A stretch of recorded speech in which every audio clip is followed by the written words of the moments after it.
이재명 대표가 쏘아올린 상속세 논란에 대해서 잠깐 한번 짚어보도록 하겠습니다. 일단 정치권에서는 이게 뭐 가짜 우클릭이다 이 논란을 벌이고 있는데, 자 여기서 뭐 가짜니 진짜니 이렇게 들어가는 거는 저는 건설적이지는 않다고 봅니다. 진짜 상속세라는 게 문제가 무엇인지, 왜 문제이길래 지금까지 상속세 완화에 그렇게 부정적이던 이재명 대표까지 동참할 수밖에 없었는지, 이거를 보자라는 게 핵심이에요.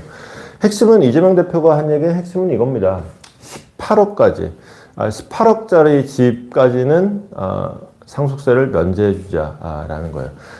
18억까지는, 집은 아니고요. 근데 대부분 대한민국의 재산이 대부분 다 집으로 있죠. 이걸 두고 이제 이재명 대표 스스로도 얘기를 합니다. 상속세율 완화는 부자 감세이기 때문에 세율 완화 쪽으로 가는 것은 틀렸고, 다만 상속세 대상을 조금 더 좁히는 쪽으로 하자라는 얘기가 되거든요. 근데 일단 6.3%, 이 전문가라고 돼 있는데, 뭐 전문가도 전문가 나름입니다만 어쨌거나 6.3%만 상속세를 납부하기 때문에 이거는 상속세가 중산층 세금이 됐다라는 거는 잘못된 해석이라고 얘기하지만, 저는 일단 이거부터 시작을 합니다. 지금 현재 6.3%가 낼지도 몰라요. 그런데 지금 고령화가 진행되고 있죠. 지금 현재 집을 갖고 있는 사람들이 대개 40대, 50대, 60대, 그리고 한참 크면서 돈을 번 사람들이겠죠. 지금 이제 자라나는 세대들은 미안하게도 그 부모 세대들보다도 더 돈이 없을 가능성이 지금 우려되고 있는 세대예요.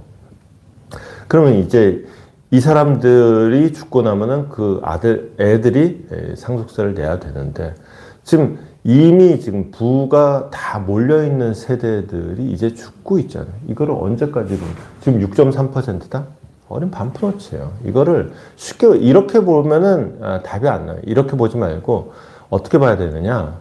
지금 서울 시내 집값이 얼마인지를 보자 이거예요. 서울 시내 집값이 지금 얼마냐. 평균이 12억 7,200만 원이에요. 서울 시내 집값 평균이라는 게 얼마나 무서운지 아시죠? 높은 거 한참 높고 낮은 건 한참 낮습니다. 그런데 서울 시내 집 중에서 비싼 집이 아니라 그냥 평균이에요. 그러면 서울 시내에서 대충 아무 집 딱 잡으면은 확률적으로는 12억짜리 집에 산다. 그러면은 그 12억이다 그러면은 상속세를 낸다 안 된다? 낸다.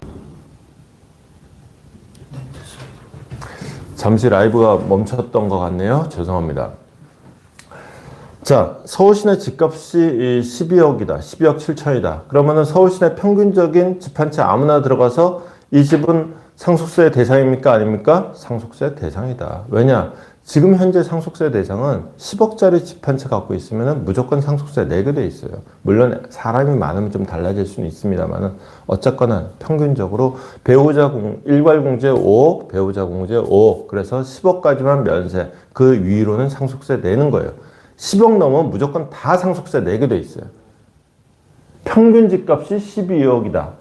그럼 평균적으로 다 상속세 내는 거예요. 지금 서울 시내 집 갖고 있는 사람 전부 다. 이걸 두고 지금 이게 현실이지, 지금 당장 죽어서 상속세 내고 있는 사람들 기준으로 상속세 내는 사람은 6.3%밖에 없다.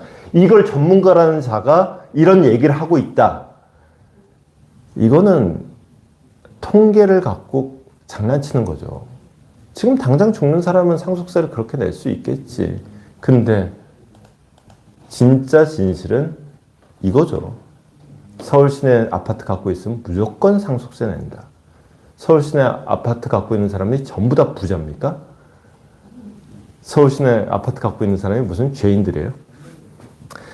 지금 상속세율이 무려 30년 전에 짜여진 겁니다. 30년 전에는요, 상속세를 내는 사람이 2,000명도 안 됐어요. 2,000명.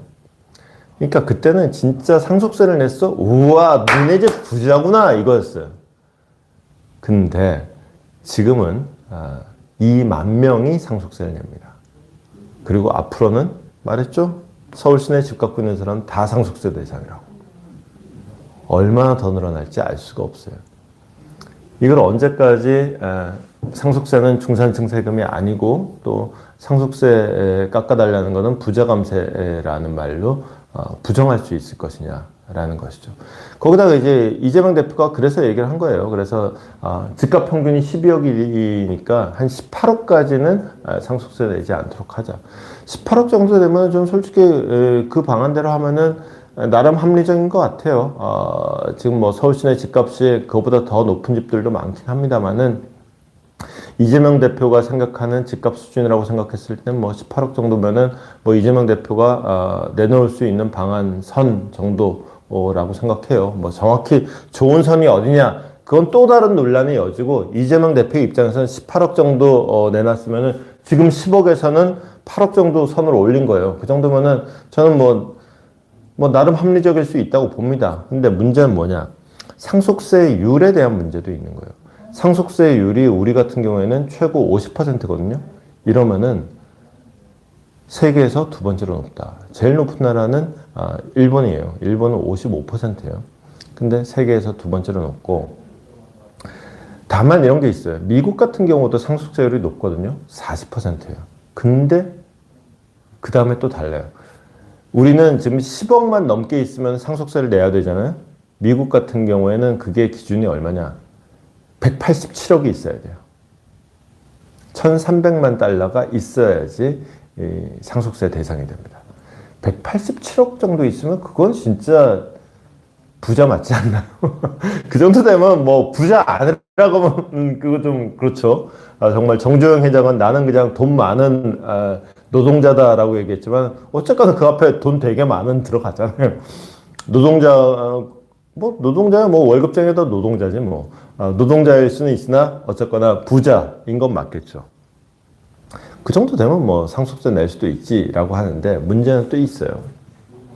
그러니까 세율을 낮추지 않다는 것도 이렇게 좀 외국과 비교해 보면 좀 굉장히 좀 무리수가 있다라는 것이고, 또 하나의 중요한 문제는 이거예요. 기업이에요, 기업. 지금 요즘에 우리 그 경영권 분쟁이 많이 일어나죠. 경영권 분쟁이 일어나고 심지어 이제 그 기업 오너들이 경영권 뺏기고 이렇게 하는 이유가 뭐 여러 가지 이유가 있습니다. 여러 가지 이유가 있는데 그 중에 하나가 상속세도 있어요. 기업을 물려받으려고 그러면 상속세를 내야 되는데 사실 재벌 회장이라 한들 돈 대부분은 지분을 갖고 있지 그게 캐시가 그 지분 액수만큼 캐시를 갖고 있지 않거든요. 그럼 이 지분을 물려받는 대신에 대가를 내야 되는데 돈을 내야 되는 세금을 내야 되는데 그 세금을 결국은 주식으로 낼 수밖에 없는 거예요. 그러면은 지금 요즘에 재벌들의 대가 점점 내려가고 있죠. 2대, 3대, 4대 내려가면은 처음에 40%빡 내주고 나면은 지분이 팍 줄죠. 그것도 또 40%뻥 내주고 나면 또 지분이 팍 줄죠. 그러고 나면은 외부에 요즘에 그 사모펀드들 많잖아요. 그러면 이제 행동주의 그러면서 공격해 들어가고 경영 똑바로 해라 그러면서 들고 일어나면은 경영권 뺏기는.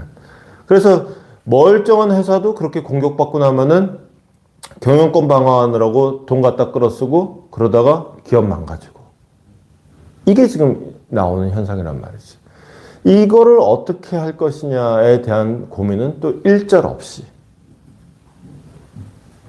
이거는 사실 저도 뭐 솔루션을 잘 모르겠습니다. 사실 뭐 아파트 한 채 가지고 상속세를 내고 말고 뭐 이런 거는 그래도 쉬운 문제예요. 기업에 대해서는 사실 이게 원체 액수도 크고, 그 다음에 이거야말로 부자 감세인 건 맞잖아요. 근데 부자 감세인데 이렇다고 해서 기업을 위험하게 만드는 게 이게 옳으냐. 그럼 기업을 안전하게 하면서도 부자 감세는 안 하는 방법은 뭐가 있냐. 이런 게 이제 전문가들이 할 영역인 거죠. 뭐 솔루션은 저도 정확하게 모르겠습니다만 함께 찾아봐야 될 영역인 건 있겠습니다만은, 다만 어쨌거나 솔루션을 찾긴 찾아야 될 문제다. 근데 이 문제에 대해서는 한마디도 안 하더라. 뭐냐? 이 문제는 이재명 대표의 관심사가 아니더라. 이재명 대표가 왜 이걸 꺼냈느냐? 제가 지난 몇 번의 선거하는 동안 TV조선의 선거기획단장, 선거방송기획단장을 지냈습니다. 그러면서 이제 선거의 컨셉을 잡는 과정에서 선거 즈음한 이제 민심을 보면서 어떤 이슈들을 중심으로 선거방송을 풀어갈 것이냐. 그래서 이제 예컨대 뭐 똑같은 그냥 뭐 어디에 몇 표, 어디에 몇 표 이것도 있지만은 지역들을 이제 일정 테마별로 묶죠. 그래서 테마별로 요런 각도에서 선거를 보고 저런 각도에서 선거를 보고 이제 이런 걸 만드는 게 이제 선거방송 기획단에서 하는 일인데 그 중에서 꼭 들어가는 것 중에 아니라 부동산 급등 지역에서는 어떤 선택을 하는가예요. 여러분들 어렵게 생각하지 않아도 알겠죠. 부동산 급등 지역. 부동산 급등 지역이 곧 종부세 지역입니다. 기타 등등. 이게 다, 지난번에 서울도 결과적으로는 달라졌었지만은 한때, 총선 한 달 반 전, 잘 봐주면 한 달 전까지도 야, 이거 이러다가 저 국민의힘이 서울에서, 절반 이상 싹쓸이 하는 거 아니야? 이러다가 오히려 절반 한참 넘겠는데? 이런 얘기까지도 나왔었단 말이지. 거기에 이제 여러 가지 이유가 있지만은 그 근본에 깔린 건 뭐냐? 집값 문제였다. 그 집값이라는 게 집값 자체로는 집값 올려준 문재인 정부가 좋지. 근데 왜 심판을 하겠어? 그게 세금으로 연결되니까 그렇죠. 세금이라는 건 당장은 종부세, 더 나아가면은 상속세가 되죠. 말씀드렸다시피 이제 서울에 집 가진 어지간한 사람은 다 상속세 대상이에요. 서울에 있는 어지간한 상속세 대상한테 너 상속세 안 내도 돼 라고 하는 거 이거만큼 좋은 득표 전략이 어디 있어요. 득표 전략이 아니라 실제로도 따져봐야 됩니다. 상속세를 뭐 돈 벌면 세금 내는 거 당연하죠. 근데 세금도 어느 정도 감당하게 내야지. 상속세는 진짜로 아니 내가 뭘 물려받았다고 세금을 낼 거 아니에요. 근데 이거 물려받았다고 세금을 내는데 이거 세금 내기 위해서 이걸 없애주기 위하면 내가 그러면 차라리 안 물려받고 말지. 이런 얘기가 나오지 않겠어요? 한번 생각을 한번 해봐야 되는 문제가 아닌가 싶습니다.